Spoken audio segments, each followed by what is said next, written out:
Espacio promocional y publicitario. Este programa se transmite por Exa FM y Democracia AM. Mírelo en YouTube por Democracia TV. En Twitter somos Democracia S. 8 con 8.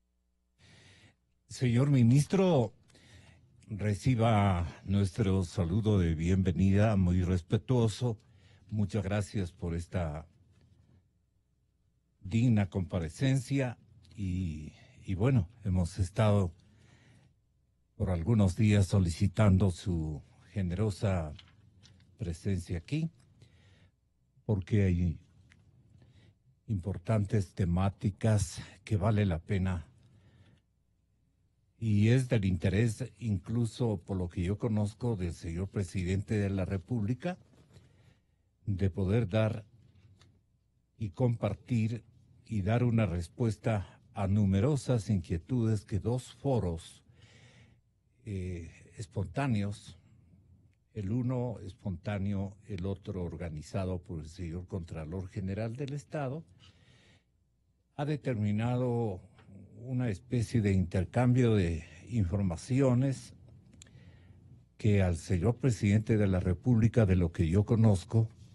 le ha entusiasmado esta circunstancia y más bien les ha instruido que en próximos días ustedes comparezcan ante una cadena nacional de televisión para negociar algunos elementos de gran contribución técnica, financiera y de desarrollo nacional que ellos van a precisarle. El Frente Económico, naturalmente, tendrá la palabra y las recomendaciones que formularle al señor presidente de la República.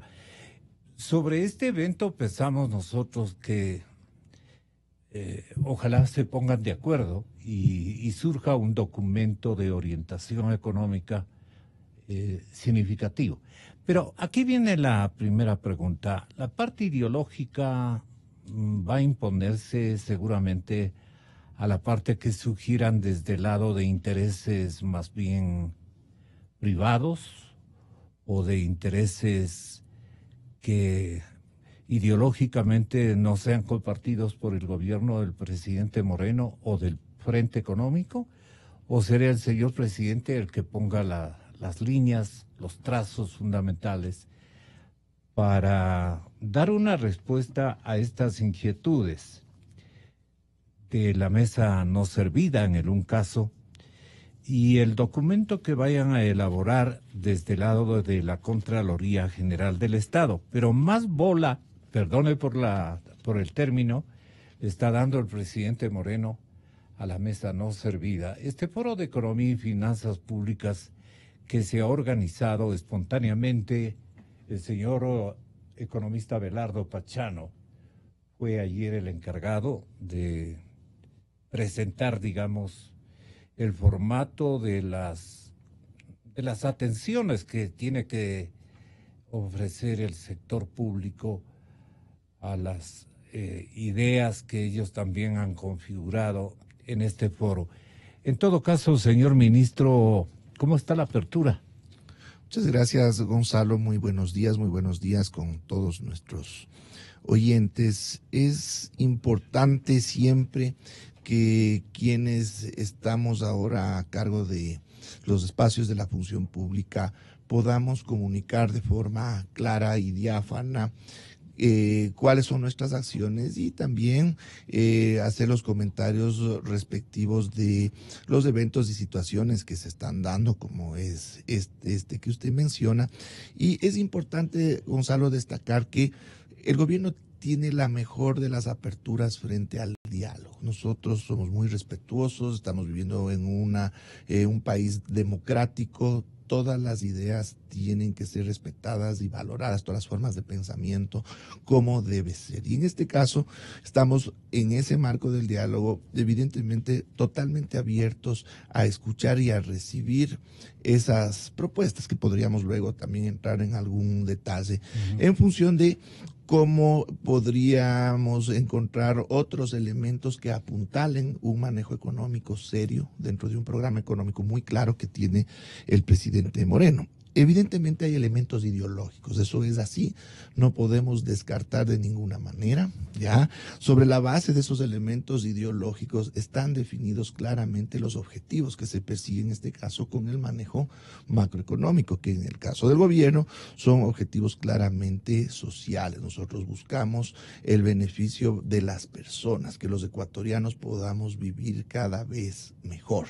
Y claro, detrás de eso hay un conjunto de instrumentos. Muchos de ellos son los mismos instrumentos independientemente del enfoque ideológico que se pueda tener, pero cómo se los utiliza, cómo se opera con esos instrumentos puede ser la diferencia entre una visión y otra. Pero en definitiva yo considero que este grupo de economistas que han tenido mucha relevancia en el quehacer económico, en la vida pública, es un aporte muy valioso y académica también. Los objetivos que ellos plantean son los mismos que nosotros buscamos, que es fortalecer la economía del país. Ahora, la diferencia puede estar en los cómo, pero siempre estamos nosotros abiertos a discutir y analizar para encontrar la mejor manera para poder llegar a esos objetivos, obviamente desde nuestra visión de cómo tiene que manejarse la economía. ¿Usted estaría de acuerdo con una conclusión a la que han arribado este conjunto de ecuatorianos de la mesa no servida, que dicen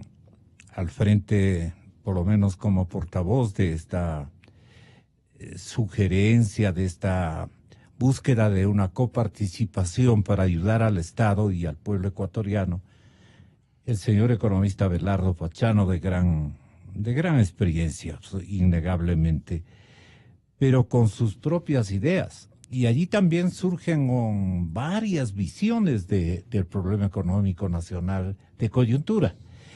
Pero el Frente Económico del gobierno de Lenín Moreno, el señor presidente de la República, ve aceptables, ve posibles, con una concurrencia de visiones aparentemente distintas, pero que pueden ser amalgamadas para ponerlas en vigencia. No obstante, una premisa negativa que tiene la bondad, o que va a tener usted la bondad de explicarla, es el del endeudamiento agresivo. La deuda no nos va a permitir absolutamente nada porque ustedes van a carecer de dineros, de liquidez para infraestructura indispensable y necesaria que reactive la economía. Y por eso su llamado, el llamado de otros señores secretarios de Estado, para que sea el sector privado el que haga las inversiones que quieran hacer, se hagan cargo de misiones importantes, especialmente de construcción de infraestructura productiva. Esto ellos dicen, pero con nuestras reglas, ellos dicen con nuestras visiones. No podemos nuestro dinero ponerle en riesgo con este modelo económico que usted está impulsando al frente del Frente Económico, perdone por la redundancia. Señor ministro. A ver, yo creo que ya para llevar el debate a un nivel de altura sobre bases técnicas, tenemos que dejar de lado los calificativos y las acepciones peyorativas, que el modelo tal, el modelo cual, y tenemos que entrar ya a analizar exactamente cómo está primero operando la economía y luego cuáles son las Pero acciones. son modelos distintos o visiones distintas. Es que ahí tendríamos que definir a qué definimos como un modelo tal o cual, pero vamos ya entrando en algún detalle. El tema de la deuda que usted, Gonzalo, ha topado, evidentemente es un tema muy complejo.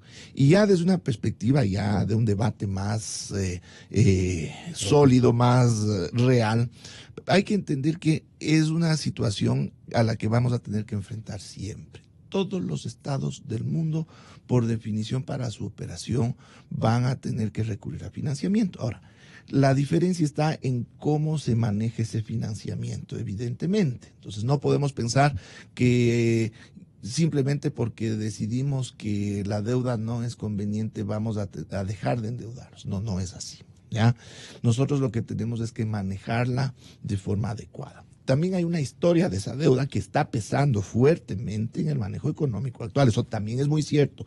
Una deuda que ha crecido muy rápido en los últimos años, una deuda que es muy cara por diversos factores y que tenemos que buscarle una solución. Pero estas soluciones en economía tienen que manejarse con mucho cuidado, con mucha precisión, porque el momento en que nosotros tomamos una decisión apresurada o pretendemos resolver los problemas de forma inmediata, podemos generar otros impactos que pueden afectar otros sectores de la economía en los que el desempeño es bastante adecuado. La economía tiene 4 sectores. Tiene el sector externo, tiene el sector monetario, tiene el sector real y tiene el sector fiscal. El tema de la deuda y donde están los problemas... Con otras palabras, para que nos entienda la gente, ¿a qué responden estos 4 sectores? Ya. Sector externo tiene que ver a la relación que tiene el Ecuador con el resto del mundo, principalmente está el comercio exterior, las importaciones, las exportaciones. Ahí tenemos algunos riesgos importantes. ¿Por qué? Sí. Una economía dolarizada no puede darse el lujo de que salgan los dólares indiscriminadamente. Eso es un tema de riesgo del sector externo. Tenemos al sector monetario, donde está el tema de el dinero, ahí está la dolarización, que es también otro de los elementos a los que estamos apuntando a sostener y fortalecer la dolarización. Ahí está el tema de los depósitos bancarios, del crédito, y este espacio está funcionando relativamente bien, se ha recuperado en los últimos meses, tiene una dinámica muy adecuada. Tenemos también el sector real, donde está la producción de bienes y servicios. El PIB está creciendo y está creciendo de una forma rápida. Esto fue ya incluso resaltado por funcionarios del Fondo Monetario Internacional que vinieron acá, que les sorprendió la rápida recuperación de la economía ecuatoriana en términos de producción. Pero en el sector fiscal es donde quizás está el fuerte de los problemas en este momento. Evidentemente ya habíamos indicado el tema de una deuda cara que tiene vencimientos de corto plazo. En muchos casos tenemos un déficit fiscal respecto al cual estamos haciendo muy grandes esfuerzos para irlo reduciendo. ¿Ya? Esto no se puede hacer de la noche a la mañana, o si se lo hace, se puede afectar a los otros 3 sectores. ¿Ya? Y en esa medida es donde nosotros estamos trabajando y hacia donde se han orientado algunas de las acciones económicas. Pero las otras acciones económicas de nuestro programa de gobierno están dirigidas fundamentalmente a impulsar el sector real, donde está el empleo y donde está la producción. Un ex miembro del estamento más importante del mundo capitalista, más que capitalista, de las naciones más poderosas del planeta, un exfuncionario, entiendo, del Banco Mundial, nos acompaña desde Ciudad de Washington, desde la capital norteamericana en vivo.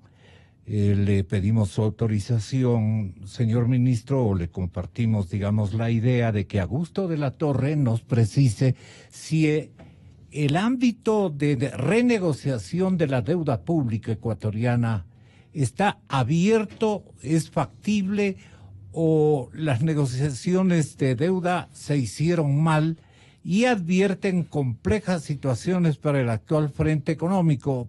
Más o menos así oriento mi inquietud, Augusto. Bienvenido, buenos días desde Washington. Buenos días, ¿cómo está, licenciado? Un placer ser parte de esta conversación. Bueno, empezando por su Saludemos pregunta al señor ministro de Economía que me acompaña y está a mi lado en el estudio de la cadena Democracia, Augusto.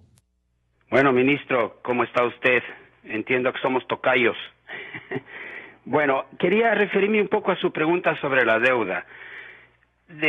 Me gustaría empezar notando que en el Ecuador hay insuficiente transparencia sobre la totalidad de la deuda pública, su composición y sus características. Esa información que solía estar disponible tradicionalmente en el Ecuador de manera parecida al de otros países se ha debilitado a lo largo de los últimos 10 años. Y ahora es difícil tener un entendimiento completo de la totalidad de la deuda, de sus condiciones y de sus características. Por ejemplo, toda la deuda contratada con China a través de ventas anticipadas del petróleo tiene condiciones en cuanto al precio al cual se vende el petróleo, la tasa de interés implícita, los plazos, etcétera, que no es plenamente conocida. Tampoco se conocen bien algunos contratos de deuda que se han hecho con entes internos, incluyendo el IES y el Banco Central, y la definición de eso incluso como deuda se discute. Yo creo que para poder tener una idea completa de qué partes de la deuda se pueden renegociar o reperfilar, cuáles no, y cómo conviene que el sector público hacia el futuro vaya mejorando el perfil de su deuda, para entender todo eso bien habría que entender la totalidad de la deuda y ver qué tramos de ella son sujetos a potencial renegociación o alargamiento de plazos. Y las condiciones de la tasa de interés de la deuda también necesitan conocerse mejor, en particular cuando los contratos de deuda tienen tasas de interés implícitas, escondidas en los precios a los cuales se venden ciertos productos que colateralizan esa deuda.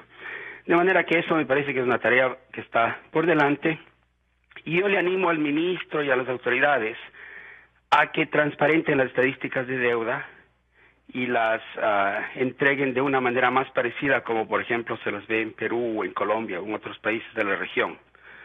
Y ese debería ser un complemento importante del proceso de ajuste fiscal al cual el ministro se refiere.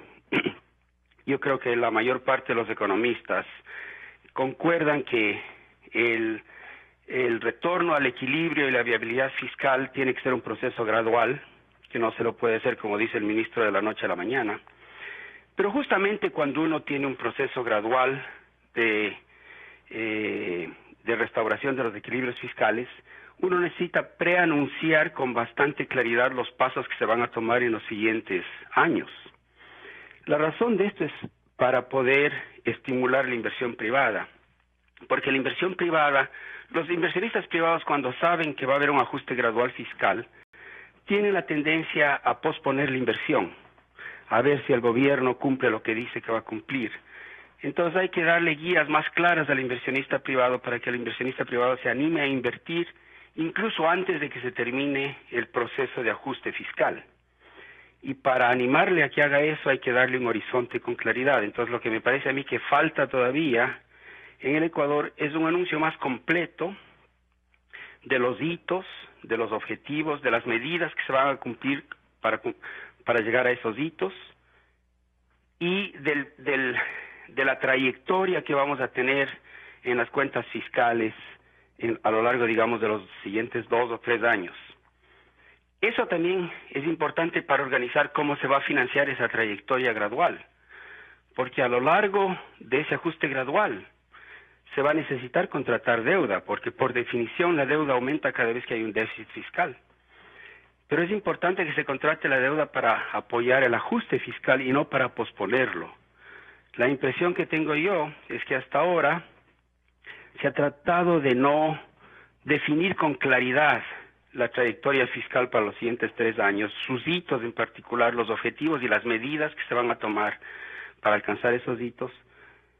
Y entonces el proceso de endeudamiento ha sido más que nada defensivo para tratar de sostener el nivel de gasto o evitar un ajuste muy rápido, pero no ha sido apuntalado con un programa fiscal que seguramente, si uno lo piensa con claridad y con detenimiento, va a concluir que la mejor manera de financiar el ajuste gradual en las cuentas del sector público sería buscando deuda más larga y más barata de los organismos internacionales. Entonces, a mí todavía no me queda claro por qué el gobierno no ha sido más explícito en que si tengo un buen programa fiscal, yo merezco el apoyo de los organismos internacionales y de su financiamiento. Okay. Entonces, me parece que Augusto, muchísimas gracias. El señor ministro le responde. Usted con imagen puede vernos en la capital norteamericana. Muchas gracias, de la Torre. Tenga la bondad, señor ministro. Bueno, primeramente yo le tengo mis mejores recuerdos al doctor Augusto de la Torre. Él era gerente del Banco Central cuando yo fui funcionario de carrera ya hace algunos años. Y claro, lo que él ¿Cuántos plantea, años ha trabajado usted en el ex Instituto Emisora? yo fui 10 años funcionario de carrera entre 1994 y 2004. Más que académico, usted ya era funcionario del Banco Central. Sí, de hecho yo empecé a dar ¿Y clases qué algunos recuerda años de ahí? después. Bueno, yo recuerdo cómo... ¿Recuerda a Augusto? Por supuesto, evidentemente, claro. cómo se hizo una transición hacia el uso de herramientas tecnológicas, técnicas ya de forma intensiva en el Banco Central. Se hicieron muchas cosas interesantes en esa época y claro, fue también un espacio de aprendizaje en mi caso personal. Ya. Y, claro, yo la radiografía de esos tiempos a la actual, ¿en qué varía? Bueno, hay diferencias sustanciales que también tienen que entenderse. En esa época era, como se le decía, el instituto emisor, teníamos moneda propia.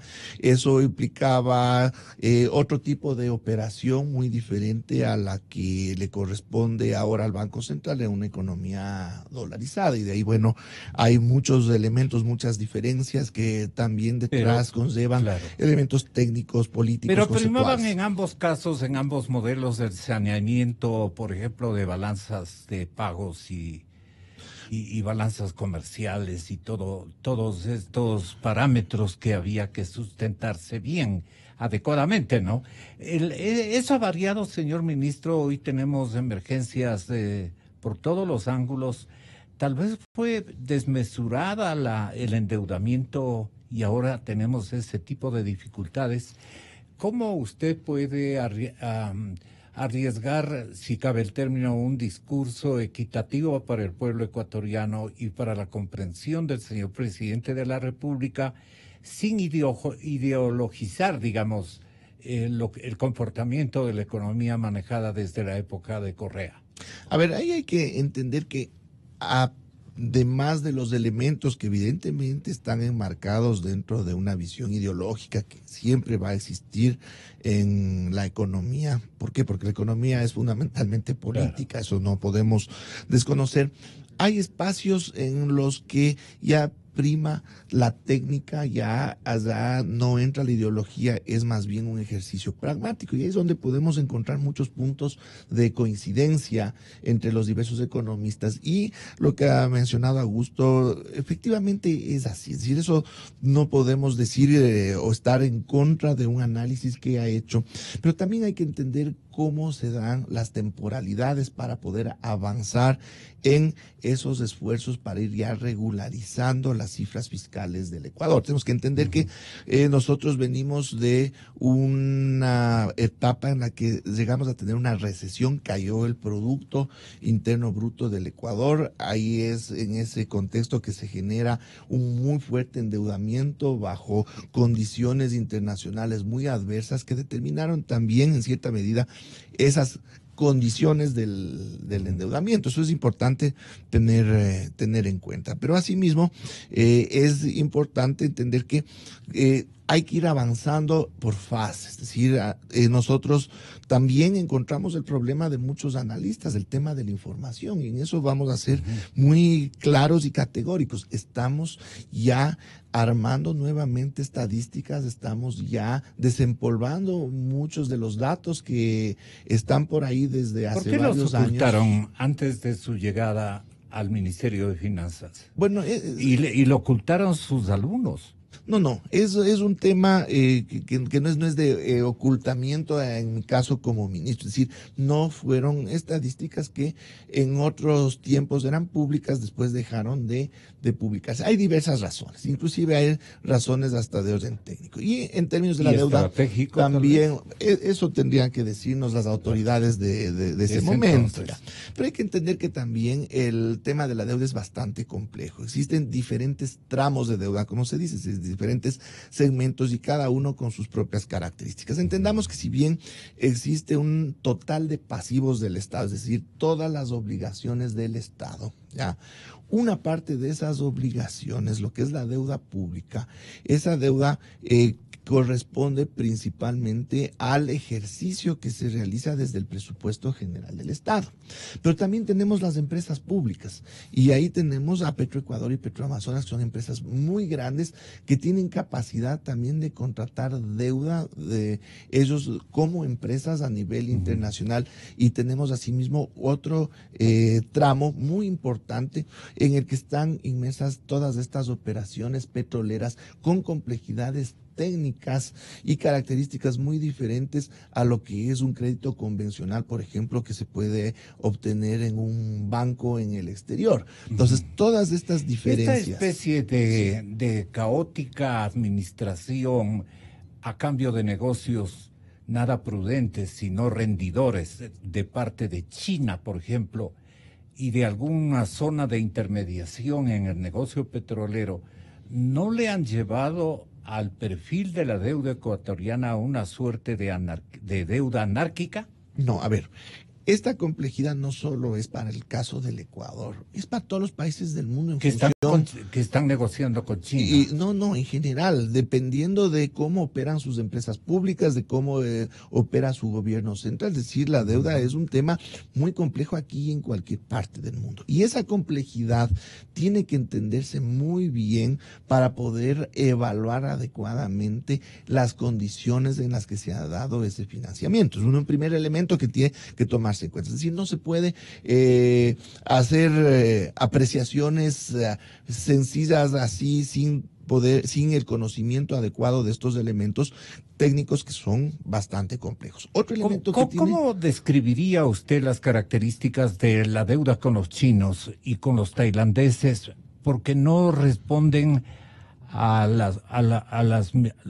los mismos escenarios, a los mismos ámbitos, ni han sido tratadas con una uniformidad de características.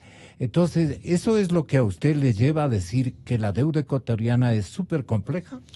A ver, yo creo que Gonzalo, usted ha topado un elemento adicional que es fundamental. No solo es las diferencias que puede haber entre los diversos contratos en función de características técnicas, también pesa mucho la temporalidad. ¿Cuándo es que se contrata tal o cual deuda? Claro. Eso es tremendamente importante. ¿Cuándo nos aprovecharon y cuándo no? No nos manejemos con ese tipo de criterios. Todo depende de las circunstancias en las que está el país en un determinado momento. No es lo mismo acceder a financiamiento con precios del petróleo de $20 del barril que acceder a financiamiento cuando el precio del petróleo 60. Está en 60, 70 o 100, cuando es uno de los principales productos de exportación del Ecuador. Lo mismo sucede para otros países en función de sus productos de exportación, en función de sus dinámicas macroeconómicas, etcétera. Entonces, la temporalidad es otro factor que contribuye a esta complejidad. Señor ministro, ¿no fue un error de la administración o de la era Correa apelar siempre al petróleo y vender en crudo y en cocinado? Ahora, es otro factor que usted está topando, es decir, ¿qué es lo que puede ofrecer el país a cambio o como un respaldo para poder acceder a los diferentes tipos de financiamiento? Ese es otro elemento que se suma a esta ecuación. ¿Es otro error o es otro mérito? No es otro error, es otra característica que hace de este ejercicio de análisis de la deuda un ejercicio complejo y que tiene que entenderse adecuadamente para poder ser evaluado médico, y valorado. ¿Qué tipo de cirugía le convendría hacer? Lo que nosotros hacemos y nosotros trabajamos justamente en función de aliviar el peso que representan estos compromisos. Ya el doctor de la Torre acabó de indicar que también hay que identificar qué es lo que no se puede renegociar de todos esos pasivos del Estado, básicamente lo que es el endeudamiento público ligado al gobierno central, lo que depende del presupuesto general del Estado, tiene ciertas condiciones que podríamos decir son estándar a nivel internacional. Son inamovibles. Sí, ya contratamos un crédito en tales condiciones y tenemos que honrar ese crédito en esas condiciones. ¿Y si no podemos pagar? Pero eso es ya un caso extremo, pero eso vamos más lejos. Pero de ahí otro tipo de financiamiento, particularmente este financiamiento desde las empresas petroleras, hay ciertos espacios en ciertos contratos, no en todos, que permiten un margen de renegociación o de reformulación de nuevos contratos en condiciones diferentes a las originales. Así que esta idea de que se puede renegociar la deuda pública del Ecuador en general no es correcta.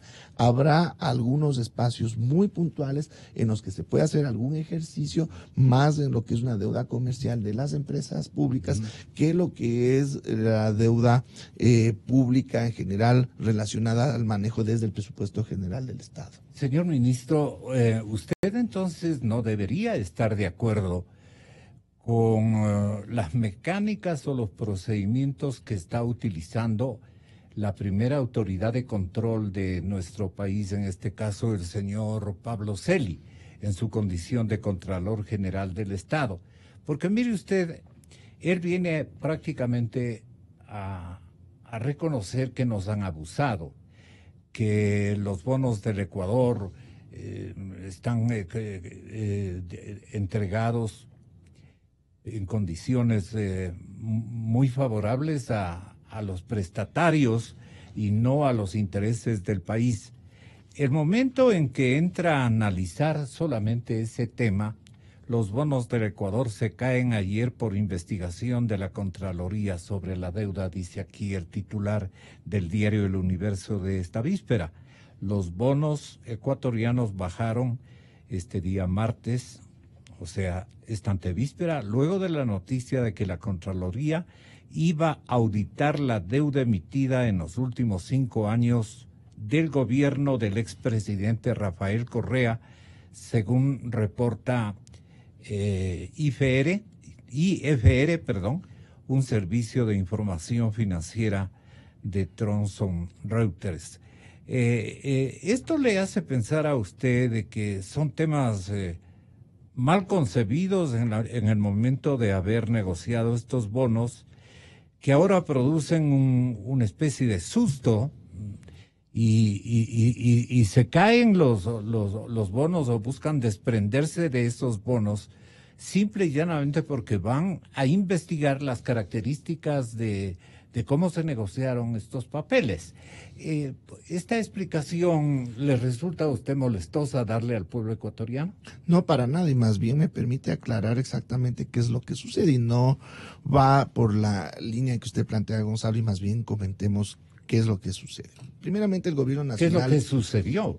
Sí, lo que está sucediendo, porque claro, esto sigue generando una cola a nivel internacional y vamos a comentar al respecto. El gobierno nacional es respetuoso totalmente de las otras funciones del Estado, de su proceder y de su independencia, mientras evidentemente o con la esperanza que esas acciones que realizan estén siempre enmarcadas dentro de la ley.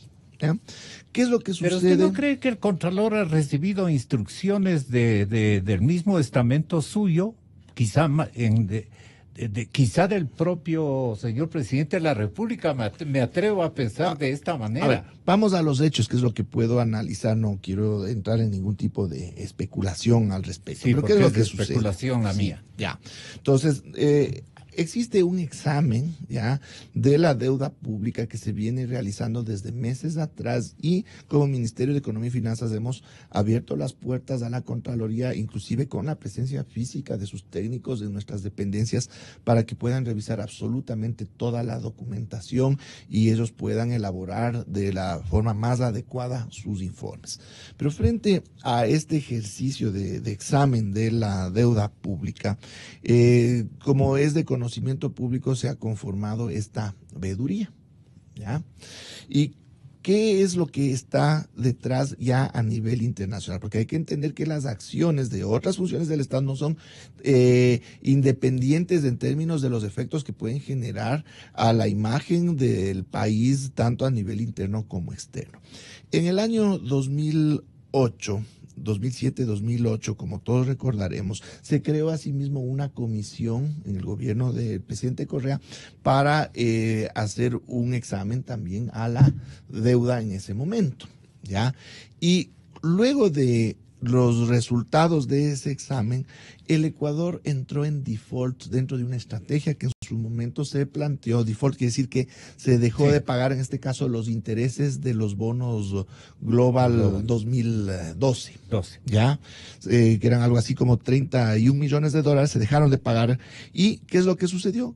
Cayó inmediatamente el precio de los bonos y la estrategia en ese momento fue comprar esos bonos, ¿ya?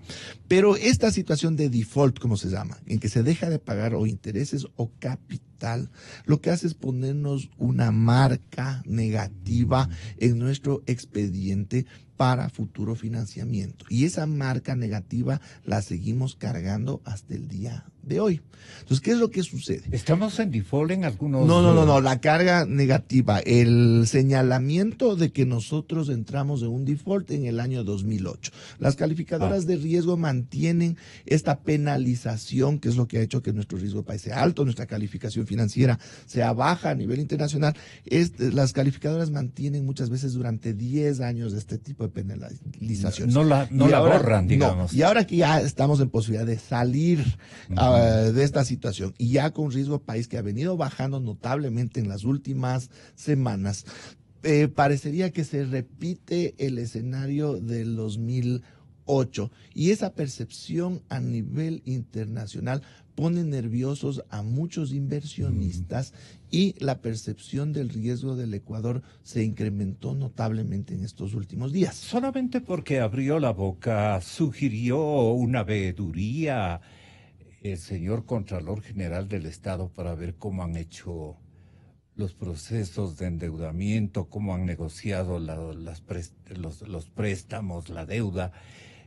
¿Ya se ponen nerviosos estos círculos financieros? Efectivamente, por cuanto existe una percepción de que puede haber un manejo político que definitiva ¿En qué consistiría el manejo político? Que pueda establecer, ya vimos en ya el no año les 2008. Pagamos a estos precios. Tienen que ustedes entrar en una fase de renegociación, porque de lo contrario no les vamos a poder pagar.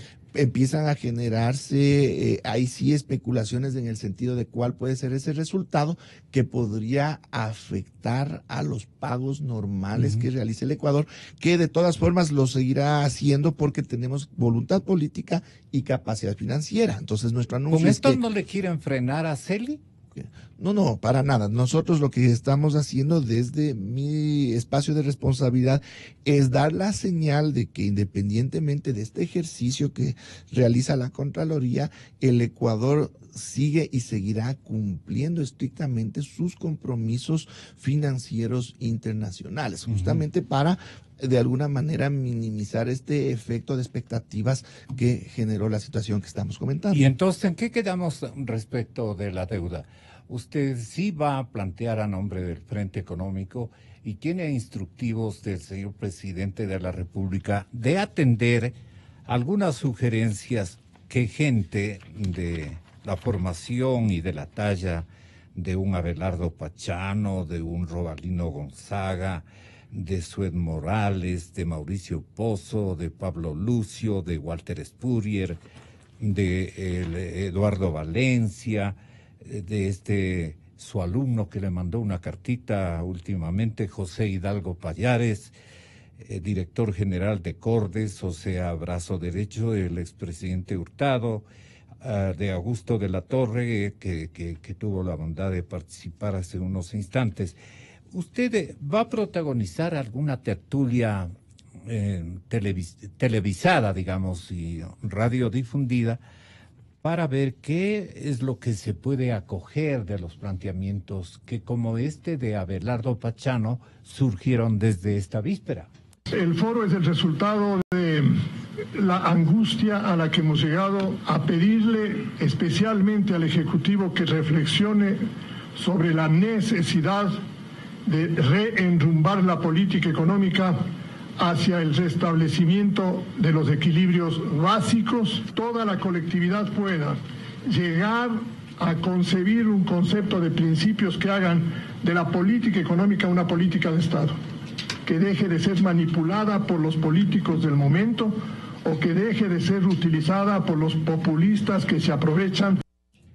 Bueno, los populistas, usted sabe, le han cortado abruptamente parece que ha tomado de otro medio de comunicación. No es una grabación nuestra, lamentablemente.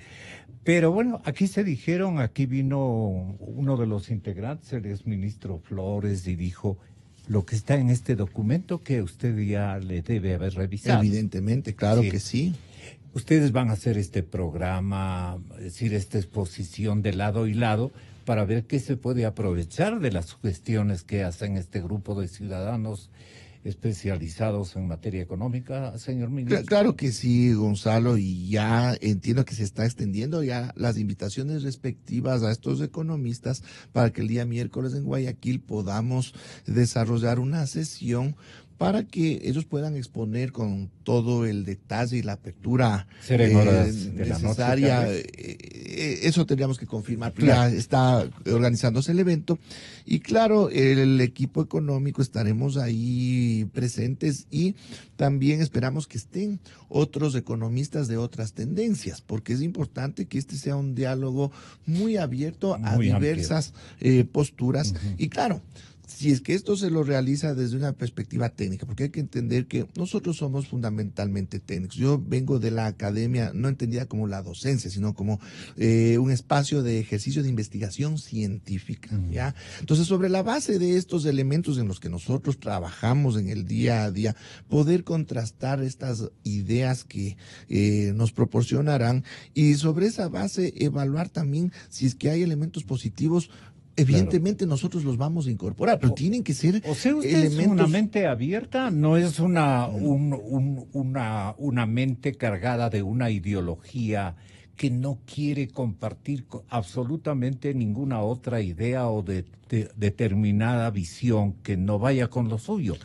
Producto de la investigación, pero también la carga, como le digo, la carga política, la carga ideológica que usted le tiene impresa a su mente, a su mentalidad de dirigente empresarial público. No, evidentemente yo tengo muy clara mi ideología, tengo muy clara mis definiciones políticas, eso ha sido notorio a lo largo de estos años, pero también tengo la apertura para poder recibir otras ideas, nuevas ideas. Esto es un proceso de construcción permanente. ¿A quién piensa invitar de otros sectores, por ejemplo? Bueno, eso se está evaluando en la Presidencia de la República.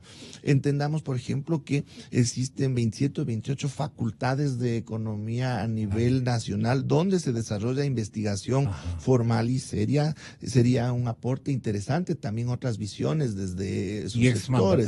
Por ejemplo. Yo creo que es un espacio medio más técnico, ¿no? Pero aquí viene también los elementos que esperamos de este ejercicio. Yo creo que para que pueda ser discutidos estos elementos, tienen que ser propuestas muy concretas de manejo económico. No podemos quedarnos en ideas generales en las que muchas veces vamos a coincidir en las ideas generales. Nosotros necesitamos también un debate en términos ya de instrumentos precisos. Y ahí sí, este documento... Le doy los instrumentos precisos para que me haga el favor de improvisar rápidamente cada punto. A ellos piden el cambio de las políticas económicas aplicadas por más de una década. Dicen es imprescindible. ¿Cuál cambio? ¿Cambio a qué? Coménteme, Gonzalo. ¿El gasto público? A ver, reducir el gasto público, de acuerdo, sí. ¿Cómo? ¿Dónde recortamos? En la burocracia, seguramente, porque ustedes tienen fundado un partido en la burocracia. ¿Cuál burocracia, Gonzalo? La que hay entre los militantes de Alianza País y la burocracia es directo. A ver, no entremos no eso. Es indispensable. Y usted incluso ha dicho que en algunas ocasiones que hay burocracia en demasía, digamos, en número. O hay en ámbitos que no corresponden. Hay espacio para hacer una reducción. ¿Cómo les pagamos las indemnizaciones? Si es que vamos usted le tiene, yo necesito, le tiene asustado al presidente por las indemnizaciones. No. Yo lo que necesito es las acciones concretas. Muy bien, ¿dónde vamos a hacer los recortes? Vamos a hacer los recortes en qué sectores de la burocracia, como usted dice. Yo necesito ese tipo de precisiones. Vamos con algún otro elemento, a ver. Sí, dice las políticas económicas han desbordado el gasto público y el tamaño del Estado. ¿Cuál es el tamaño ideal? ¿Cuál es el tamaño ideal? Eso tiene que discutir usted el miércoles. No, pero eso tienen que proponer. ¿Yo cómo le puedo decir? ¿Qué piensan ellos del tamaño? Ese es el problema, claro. Gonzalo. Yo necesito pero van a que el tamaño del Estado... Esa es nuestra expectativa. Por su ideología de las personas que están aquí, van a buscar que sea más achicado, digamos. ¿A qué tamaño? Achicado. ¿A qué tamaño? El Estado? Eso es una buena pregunta. Exacto. Para que le preparen la respuesta. Exactamente. Pero yo no le estoy pidiendo... No, Gonzalo, claro. Simplemente el ejercicio. Yo lo que estoy es cumpliendo con el guión. Ya. Se requiere reactivar el crecimiento. ¿Usted le empleó al señor en el Ministerio de Finanzas y Economía? Bueno, ¿y cómo reactivamos el crecimiento? Bueno, el crecimiento ya está operando. De hecho, hemos aplicado ciertos mecanismos que nos han llevado a salir de la recesión y ya tenemos un crecimiento que será de al menos 1.5% del PIB en el año que ya cerró. Sí. Bueno, ¿qué más? ¿Qué ideas tiene para mejorar la productividad, por ejemplo? Ya, bueno, ministro? Eso es lo que nosotros esperamos que nos comente. Nosotros tenemos evidentemente las nuestras, que ya se han plasmado en programa económico muy claro y que es de conocimiento general. Sí. ¿Cuáles son las ideas adicionales? Hay que fortalecer el ingreso de las familias. ¿Cómo? Para alentar el consumo efectivo de los hogares. Este es un buen punto, ya, ¿no le parece? ¿Cómo lo hacemos? Claro. De hecho, ¿cómo piensa usted? Yo no le puedo preguntar. No, Gonzalo. Usted no me puede preguntar a mí. No, usted es el ministro. Yo planteo las preguntas a los economistas que nos hacen esta propuesta. Claro, a nosotros nos interesaría, evidentemente, estamos de acuerdo, hay que incrementar el consumo, incrementar la productividad, pero nosotros necesitamos el aporte de los cómo. Estamos de acuerdo en que hay que hacer eso, pero ¿cómo ellos plantean hacer eso?